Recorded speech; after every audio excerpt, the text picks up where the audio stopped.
Good afternoon, disciples. Uh, as per usual, long day of manual labor yesterday. I couldn't do it. I could not record. It just wasn't gonna happen. So we're blasting through three today. Yahoo! Great, great, great, great. It's gonna be a fun time. But we're we're at the end. There's not much left. Uh, Darn it. Darn it is all I have to say. I could read this forever, in perpetuity. Um, but that's okay. Let's just move straight into it.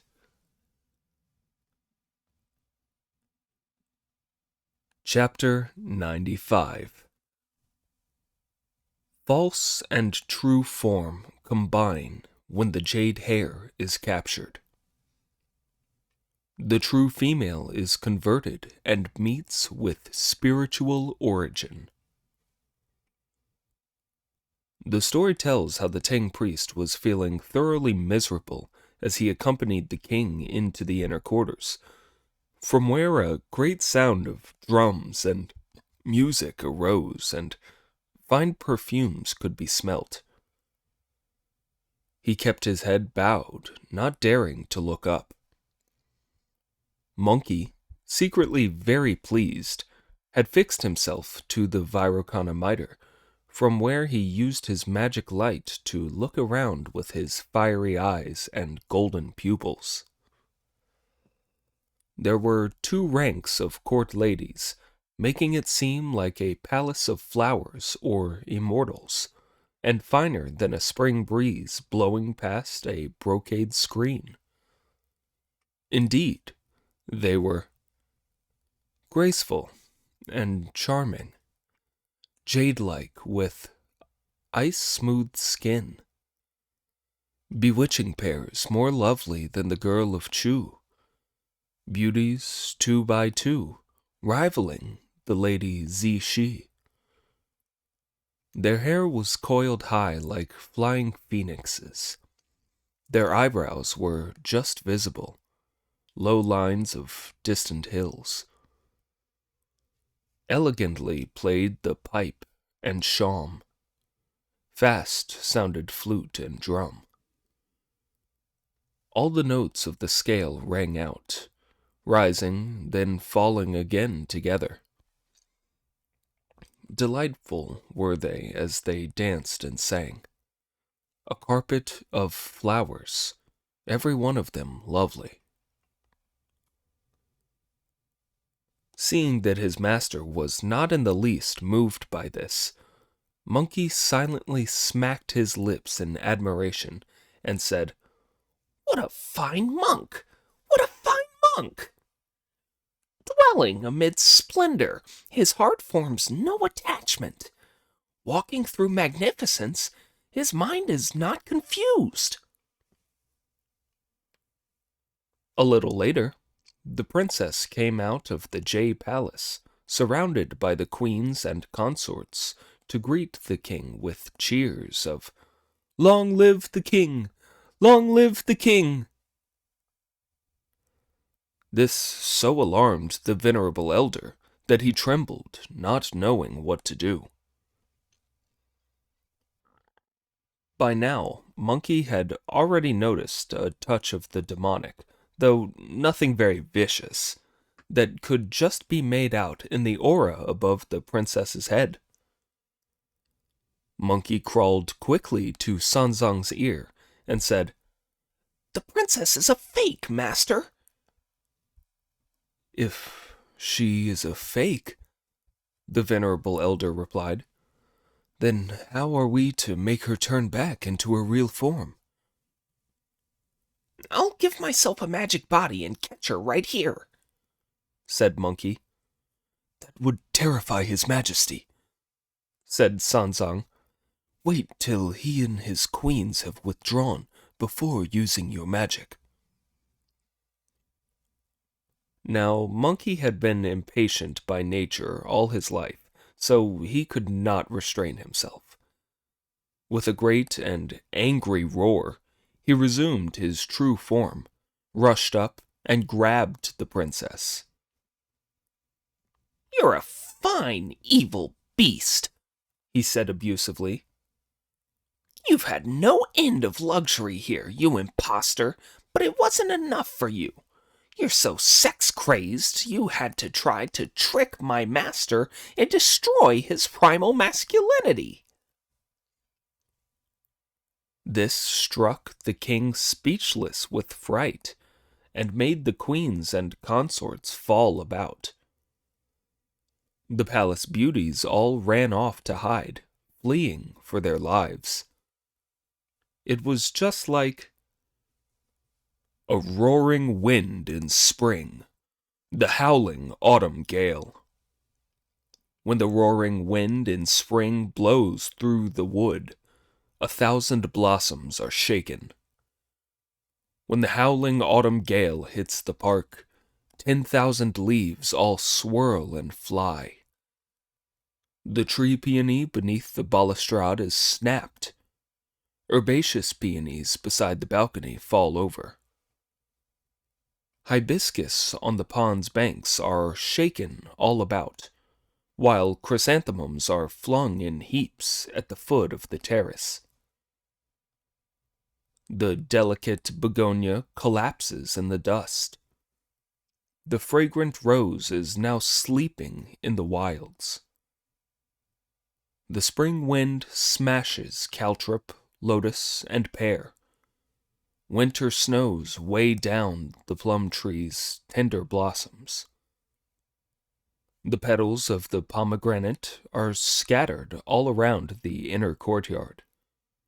The branches of the willow are blown sideways within the royal palace. Fine blooms and a night of raging wind and rain.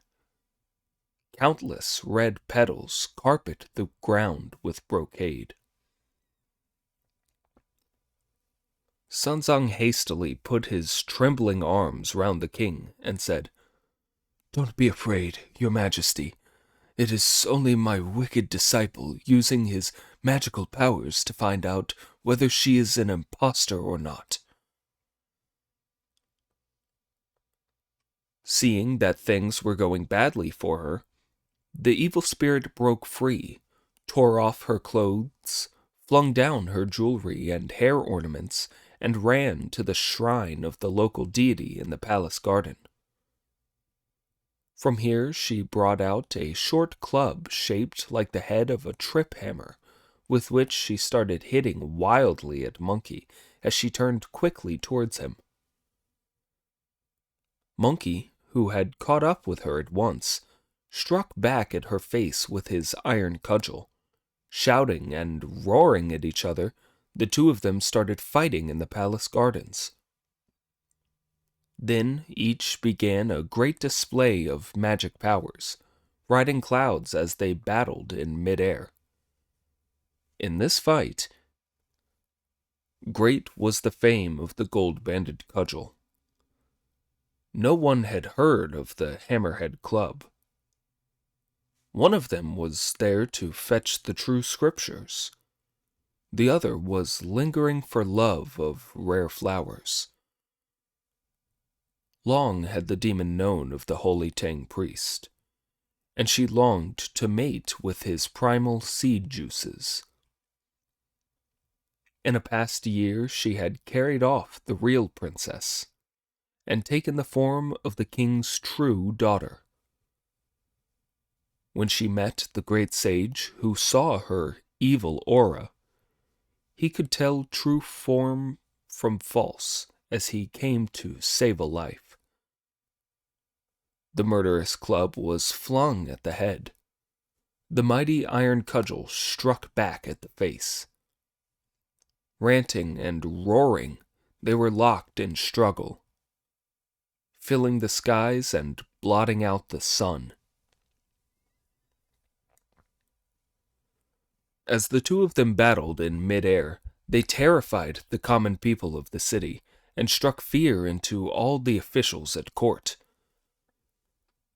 The venerable elder kept saying as he supported the king, don't be alarmed, and please tell Her Majesty and all the others to not be afraid. Your princess is an impostor pretending to be her. When my disciple has captured her, you will be able to see whether she is good or evil." Some of the bolder consorts brought clothes and jewelry to show the queen. "These are what the princess wore. She tore them off and is fighting that monk up in the sky stark naked. She must be an evil spirit."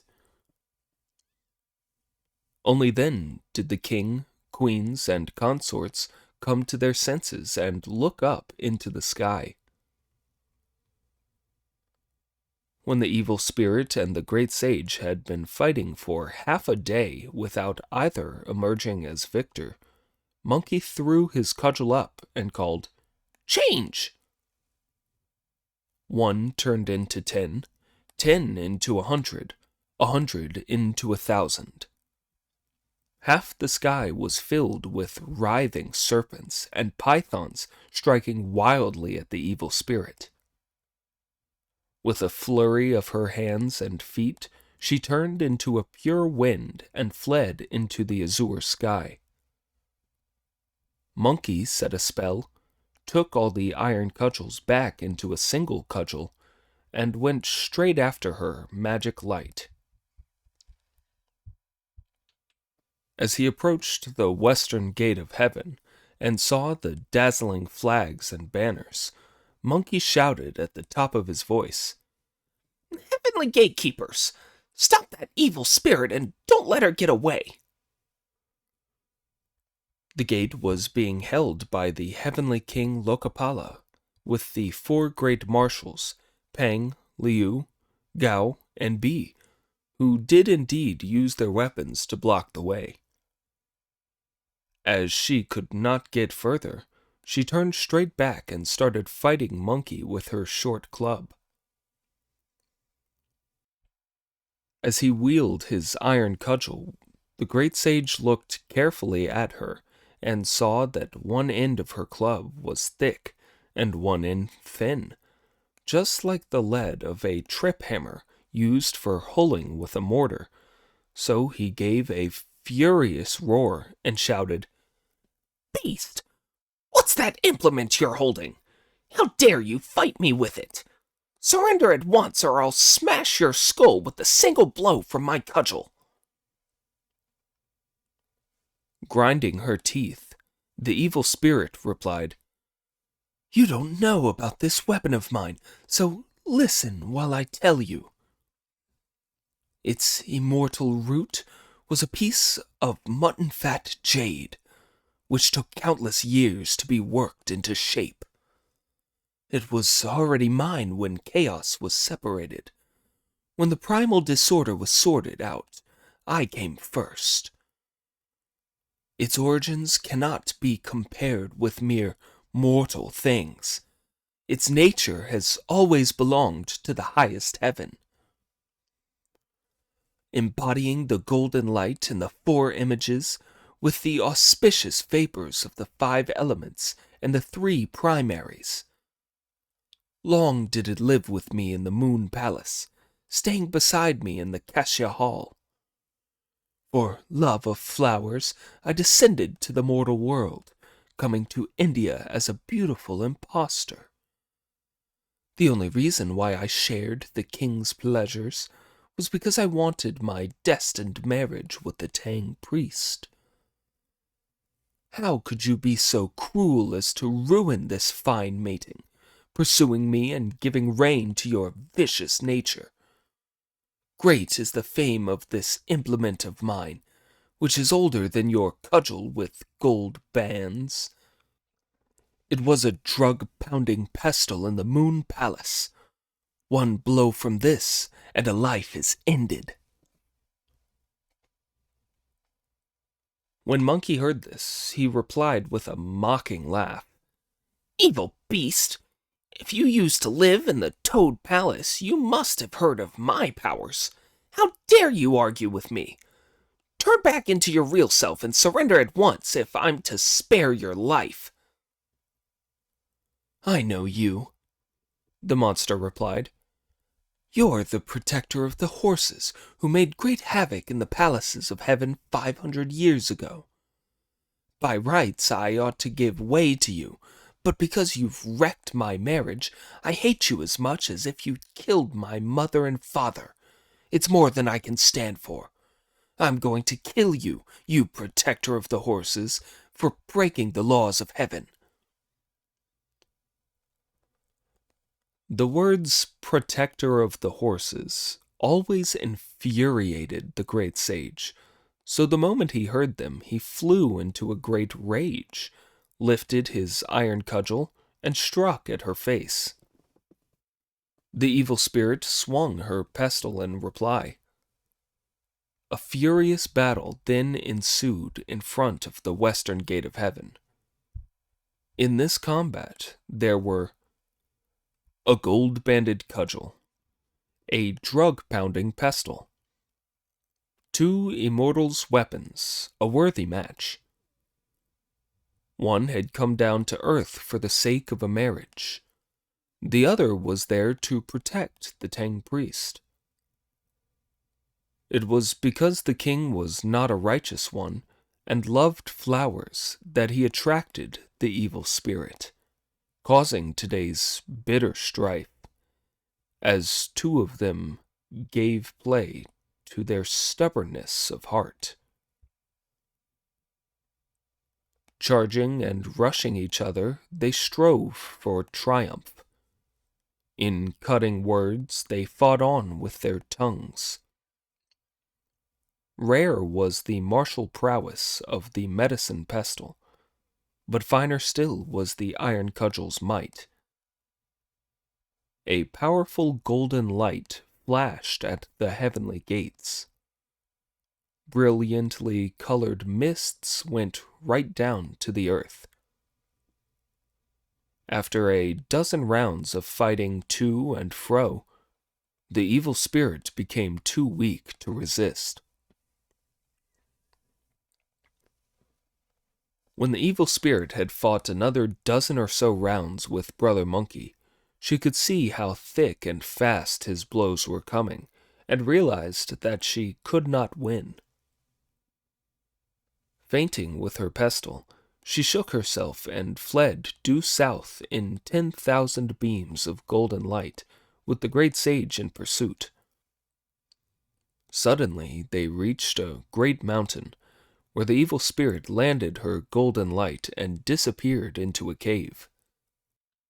Monkey, who was worried that she might escape, return to India and do some underhand harm to the Tang priest, made sure he could recognize the mountain, then turned his cloud round and went straight back to the capital.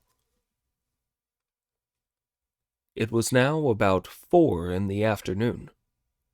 The king was clinging to Sanzang, shivering and shaking as he kept saying, "Save me, holy monk." The consorts and queens were all in a panic as the great sage came down from the clouds with a cry of, "Here I am, master." "Stand still, Wukong," said Sanzang. "You must not alarm his majesty. Now, I am asking you what in fact happened about the imitation princess." Standing outside the Jade Palace, Monkey put his hands together in front of his chest and said, "The imitation princess was an evil spirit. First of all, I fought her for half a day and she couldn't beat me, so she turned into a pure wind and fled straight to the gates of heaven. I shouted to the gods to block her way. She turned back into her real self and fought another dozen or so rounds with me.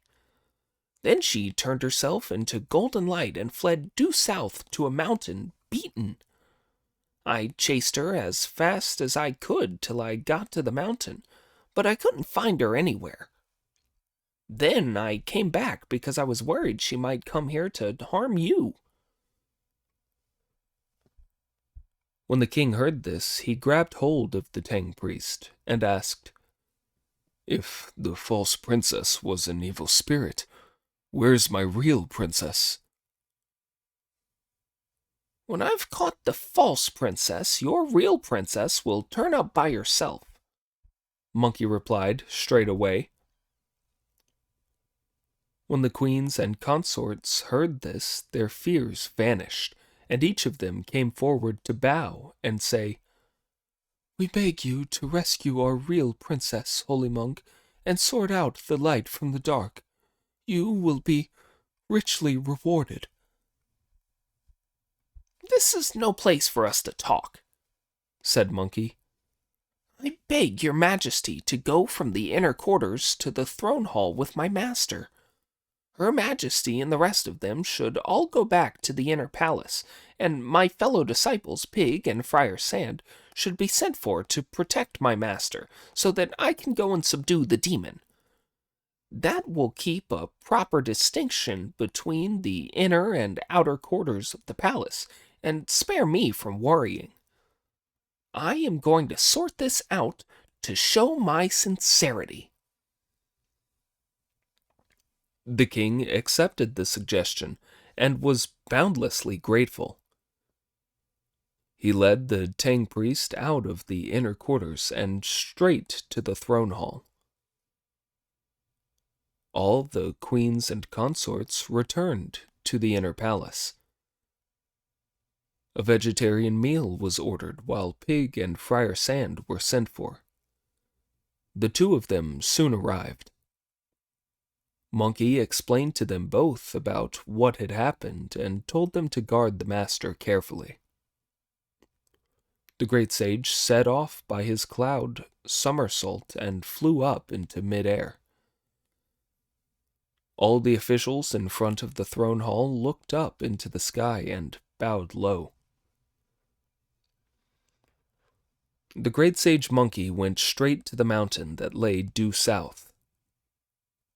When the evil spirit had fled in defeat to the mountain and gone into her den, she blocked the entrance with boulders and lay hidden there, terrified.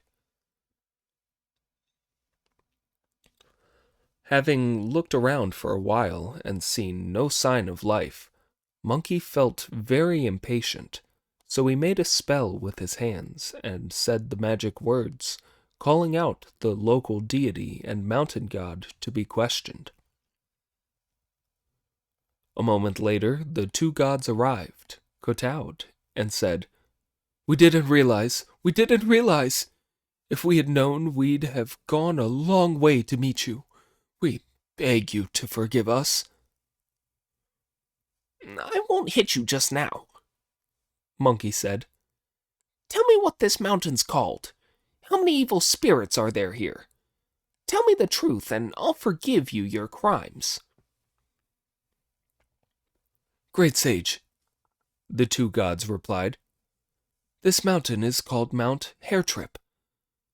There are 3 hair warrens in the mountain, but from remote antiquity there have never been any evil spirits here. This is a blessed land of 5 felicities. Great sage, if you want to find an evil spirit, take the road to the western heaven." "I've reached the kingdom of India in the western heaven, where the king has a princess who was carried off by an evil spirit and abandoned in the wilds. The evil spirit turned herself into the princess's double to deceive the king into building a decorated tower from which she could throw an embroidered ball to find herself a husband. When I got to the foot of the tower while escorting the Tang priest, she deliberately hid the Tang priest because she wanted to mate with him and lure his primal masculinity out of him. When I saw through her, I turned back into myself in the palace to catch her. She threw off her human clothes and jewels and fought with me for half a day with a short club that she called a medicine-pounding pestle. Then she turned herself into a pure wind and disappeared. When I chased her as far as the western gate of heaven and fought another dozen or more with her, she realized she couldn't beat me, turned herself into golden light and fled here. Why didn't you see her?" When the two gods heard this, they led Brother Monkey to search the 3 warrens. When they first looked by the warren at the foot of the mountain, a few frightened hares were startled and ran away. When their search reached the cave at the top of the mountain, they saw that the entrance was blocked with 2 great boulders. "The evil spirit must have gone inside," the local god said, "when you were chasing her so hard." Monkey then pried the boulders apart with his iron cudgel. The evil spirit, who was indeed hiding in there, sprang out with a whoosh, raising her medicine pestle to strike him with. As Monkey swung his cudgel to parry her blow, the mountain deity fell back in terror, and the local god fled. From the demon's mouth came abusive grumbles. "Who told you to bring him here to find me?" She continued to fend off the iron cudgel as she fled up into mid-air in a fighting retreat. Just at the moment of crisis, when it was getting late in the day, Monkey became more vicious than ever, and his blows were even harder. He wished he could finish her off with a single stroke. Just then, a call came from the ninefold azure sky of, "Don't strike, great sage! Don't strike! Be kind with your cudgel!" When Monkey turned round, he saw that it was the Star Lord of the Moon, leading his beauties and immortals down on multicolored clouds to stand in front of him. A flustered Monkey at once put his iron cudgel away, bowed, and said, "Where are you going, old man? I'm sorry I didn't keep out of your way." "The evil spirit fighting you is the Jade Hare, who pounds the immortal elixir of mysterious dew in my palace," the moon replied. "A year ago she secretly opened the golden locks on the jade gates and absconded from the palace. As I reckoned that she would be in mortal peril, I have come here to save her life. I do beg you, great sage, to spare her life out of consideration for me." Monkey assented, saying only, "I wouldn't dare harm her. I wouldn't dare. No wonder she's so good with a medicine-pounding pestle. She's the Jade Hare. What you don't know, old moon, is that she has kidnapped the King of India's daughter, made herself into the princess's double, and wants to ruin my master's primal masculinity, although he's a holy monk. This is the truth. We can't stand for crimes like that. How can you possibly let her off so lightly?" "There are things you don't know," the moon replied.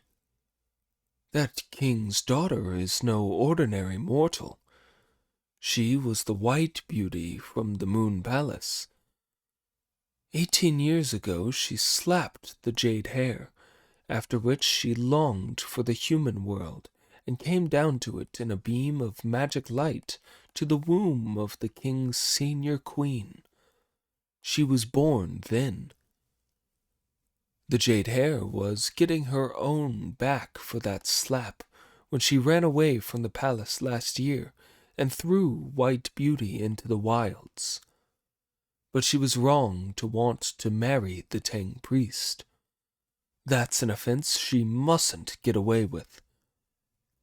It was a good thing you were careful enough to see through her before she ruined your master, but I plead with you to forgive her for my sake and let me take her back." if that's why it happened, Brother Monkey replied with a smile. I wouldn't dare to make any objections. But if you take the Jade Hare back, I'm worried that the king might not believe it, so I'd like to trouble you and the immortal sisters to take the Jade Hare over there to prove it to the king. Then I'll be able to show off my powers and explain how White Beauty came down to Earth. I'll make the king fetch Princess White Beauty to prove the truth of retribution. The moon was persuaded, so he pointed at the evil spirit and shouted, "Repent and submit, evil beast!" The Jade Hare rolled on the ground and turned back into her real form. Indeed, she was gap-lipped and sharp-toothed, long-eared and with few whiskers. Her body was covered with jade-colored fur. When she stretched out her legs, she flew over mountains. Her straight nose was like yogurt, glossier than face cream with powder. 2 eyes glowed red, brighter than dots of rouge on the snow. Crouching on the ground, she was a heap of pure white silk. When she stretched herself out, she was a structure of dazzling silver wire. Often did she drink in the purest dew of the heavenly dawn, pounding the elixir with her pestle of jade. When the great sage saw this, he was delighted, and treading clouds and light, he led the way as the Moon Lord brought all the beauties and immortals, taking the Jade Hare with them as they headed straight for India. It was now dusk, and the moon was slowly rising. When they had reached the walls of the capital, they heard the drums being beaten on the watchtowers. The king and the Tang priest were still inside the throne hall, while Pig, Friar Sand, and the officials were standing in front of the steps. They were just discussing whether the king should withdraw when a sheet of colored cloud as bright as day was seen due south. When they all raised their heads to look, they heard the great sage monkey shouting at the top of his voice, Your Majesty, King of India, ask your queens and consorts to come out and look. Under this canopy is the Star Lord of the Moon Palace, and the immortal sisters to either side of him are the beauties of the moon. This Jade Hare was the bogus princess of yours, who is now turned back into her real form. The king then quickly called his queen, consorts, palace beauties, and maids out, and they all kowtowed towards the sky. The king, the Tang priest, and the officials also bowed to the sky in thanks. There was nobody in any house throughout the whole city who did not set out an altar on which to burn incense, kowtow, and recite the name of the Buddha. Just when everyone was looking up, Pig felt a surge of uncontrollable desire, leapt up into the air, and flung his arms round an immortal girl dressed in a rainbow. "We're old men's, darling," he said. "Let's go and have a bit of fun." Monkey went up to Pig, grabbed hold of him, gave him a couple of slaps, and swore at him. You village idiot! What sort of place is this for getting randy? "I was just going to chat her up for a bit of fun," said Pig. The Moon Lord had his celestial canopy turned about as he took the Jade Hare straight back to the Moon Palace with all his beauties. Brother Monkey threw Pig down into the dust, then was thanked by the king in the throne hall. When the king was told what had happened, he said, "We are very grateful to you, holy monk, for using your great magical powers to capture the imitation princess. But where is our real daughter?" "She is no ordinary human either," Monkey replied, "but the immortal girl White Beauty from the Moon Palace. Because she slapped the Jade Hare in the face 18 years ago, she yearned for the lower world, came down to the womb of your Majesty's senior queen, and was born here. It was because the Jade Hare nursed her old grudge that she surreptitiously opened the golden lock on the Jade Gates, came down here, abandoned White Beauty in the wilds, and made herself look like White Beauty to deceive you. The Moon Lord himself told me about this chain of events. Today we've got rid of the impostor, and tomorrow I'll invite your Majesty to go in your royal carriage to fetch the real one."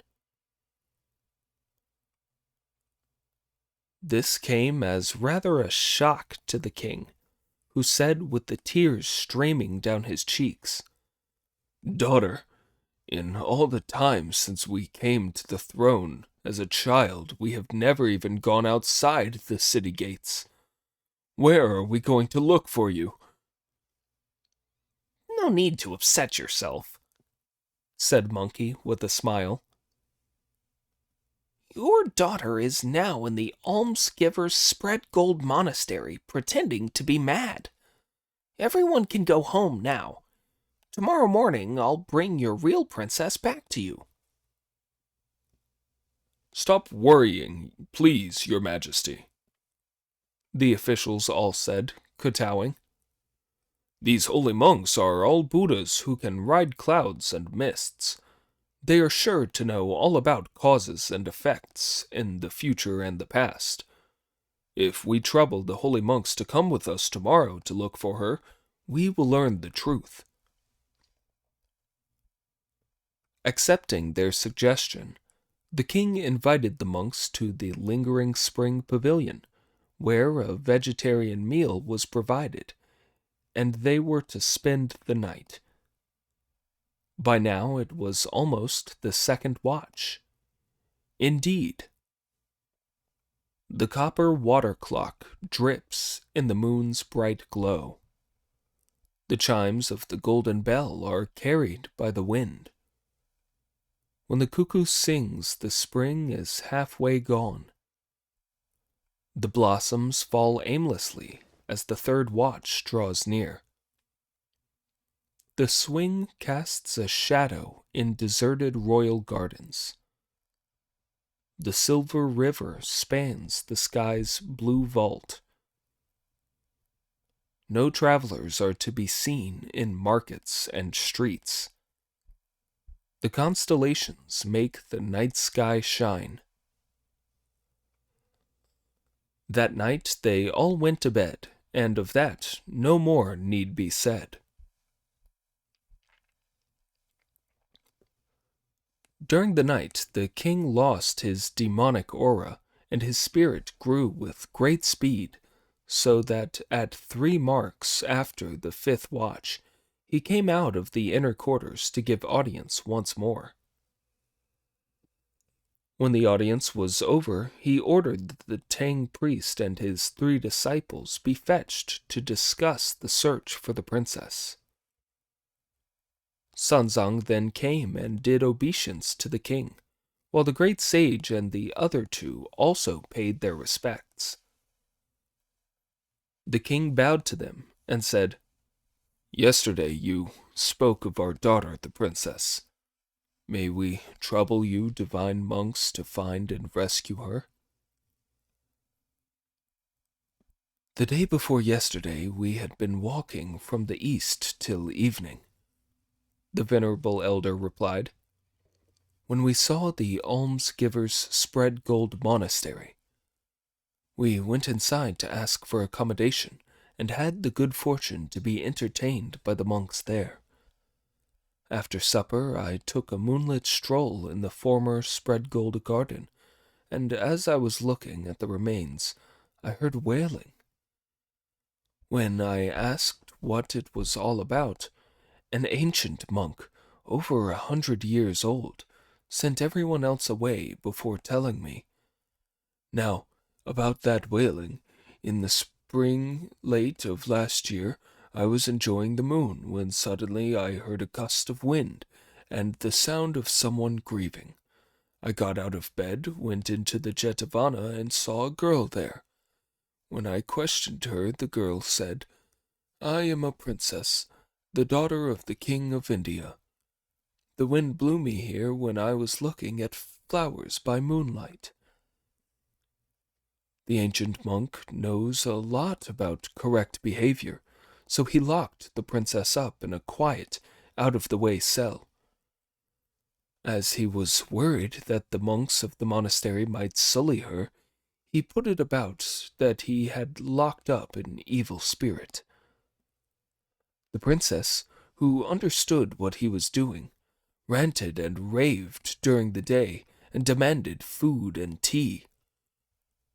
Only late at night, when there was nobody about, did she think of her mother and father and cry for them.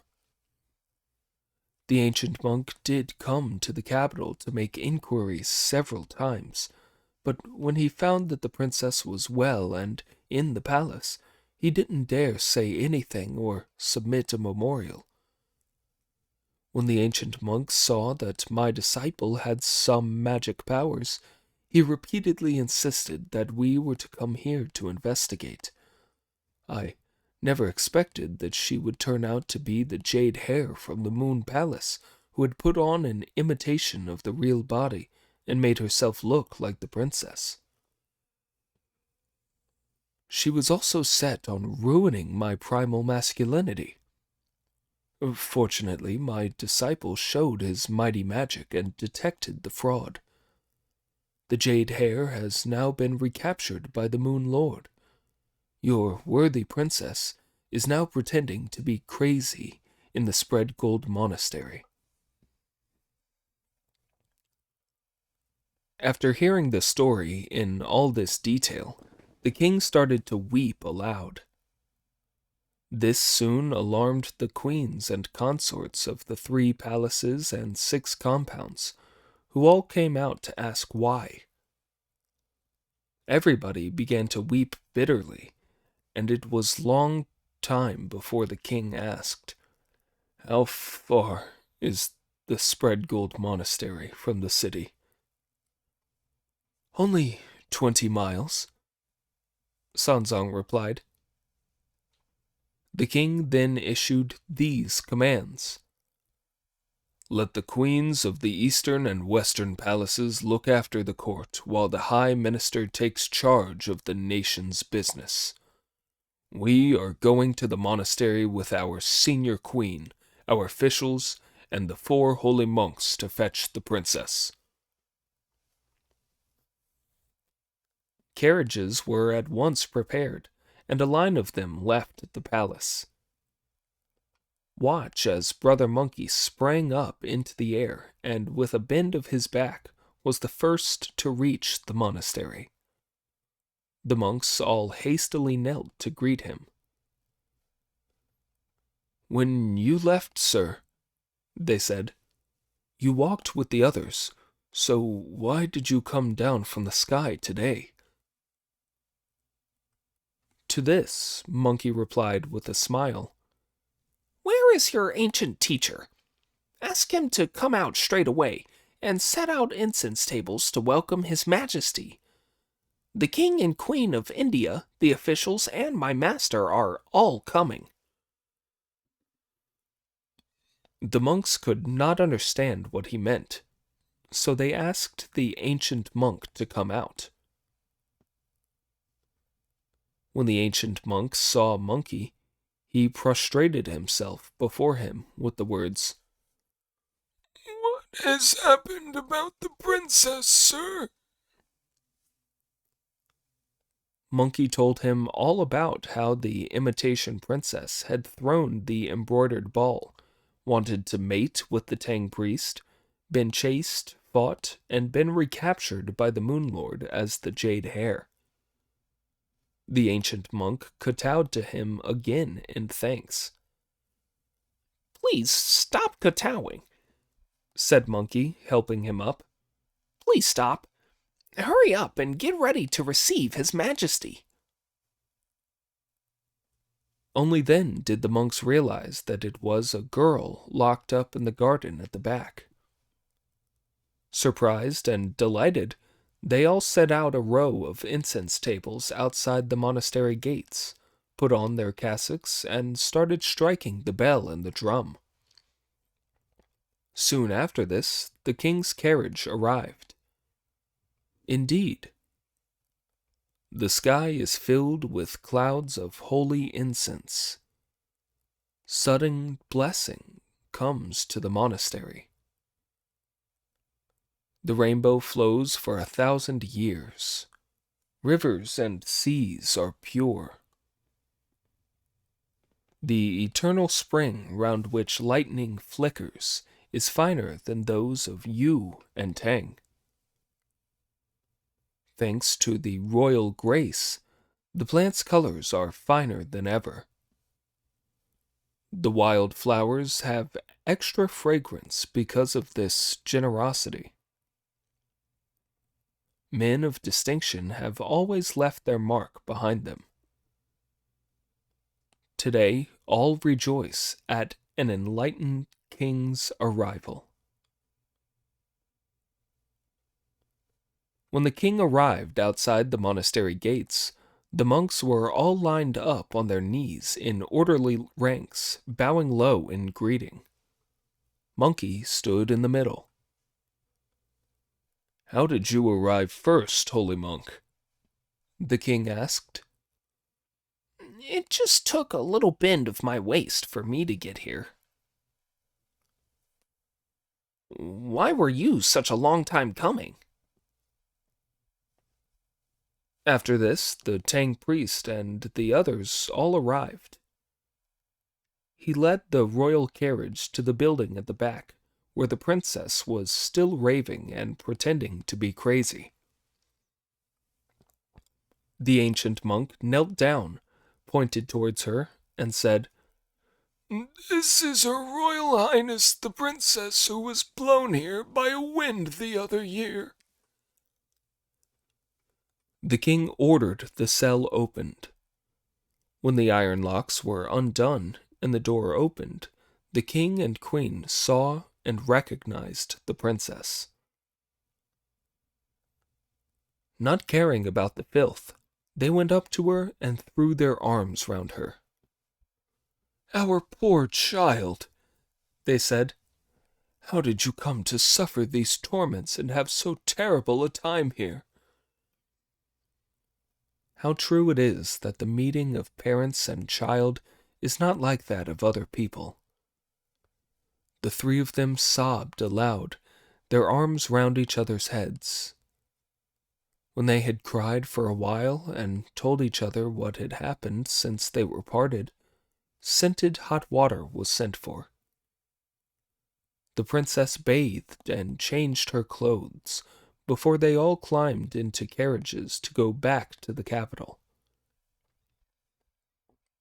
Monkey then put his hands together in greeting to the king and said, "I have something else to put you to, Your Majesty." Say it, whatever it is, holy monk," the king said, returning his greeting, "and we will do as you ask." "This mountain of theirs," Monkey replied, "is called Mount 100-Foot. They tell me that centipedes have been turning into spirits here recently and injuring people by night. This is very awkward for traveling merchants.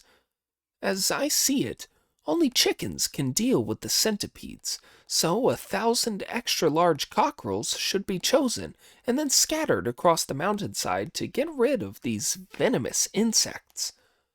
The mountain could be renamed, and you could make a land grant to these monks to thank them for looking after the princess. This suggestion pleased the king greatly, and he accepted it. Officials were then sent back to the city to fetch cocks, while the mountain was renamed Mount Splendor. The Department of Works was instructed to provide the materials for the monastery to be rebuilt. A deed of enfeoffment was written describing the mountain as Mount Splendor, granted to the almsgivers' spread gold monastery. And the ancient monk was given the title National Benefactor Hierarch, a title that was to be handed on to his successors in perpetuity, together with a stipend of 36 bushels of grain. The monks all thanked the king for his kindness, and saw him off on his way back to the capital. Here the princess returned to the inner palace, and was greeted by all the ladies in turn. A banquet was then laid on to cheer the princess up, and congratulate her on her deliverance. The queen and her daughter were reunited. King and ministers were together. We will not describe the night's feasting. Early the next morning, the king ordered that painters make portraits of the countenances of the 4 holy monks to be kept in the Sino-Barbarian Hall. The princess was also invited to come out from the throne hall in her new finery to thank the Tang priest and the other 3 for saving her from her suffering. When she had thanked them, the Tang priest took his leave of the king to continue his journey west. The king refused to let them go, but ordered great banquets at which they feasted for 5 or 6 days. The idiot really was given a good time, and he enjoyed putting as much food in his stomach as he possibly could. When the king saw how determined they were to visit the Buddha, he realized that, no matter how hard he tried, he would not be able to keep them. He had 200 ingots of gold and silver brought out, as well as a tray of jewels for each of them, as an expression of thanks. Master and disciples refused to accept anything. The king then ordered the royal carriage prepared, invited the master to enter it, and instructed officials to escort them a long way. The queens, consorts, officials, and common people all kowtowed endlessly in thanks. As they went along the way, their monks all came out to kowtow to them in farewell. None of them could bear to be parted from the travelers. Seeing that the people seeing them off were unwilling to turn back, Monkey had no option but to make a spell with his hands and blow a magic breath in the direction of the trigram of the wind, Zun, so that a dark wind stopped all the escorts from seeing them. Only then did the travelers get away. This was indeed a case of washing away the waves of gratitude, their natures returned to the end. Leaving the sea of gold, they were aware of true emptiness. If you do not know what happened on the journey ahead, listen to the explanation in the next chapter.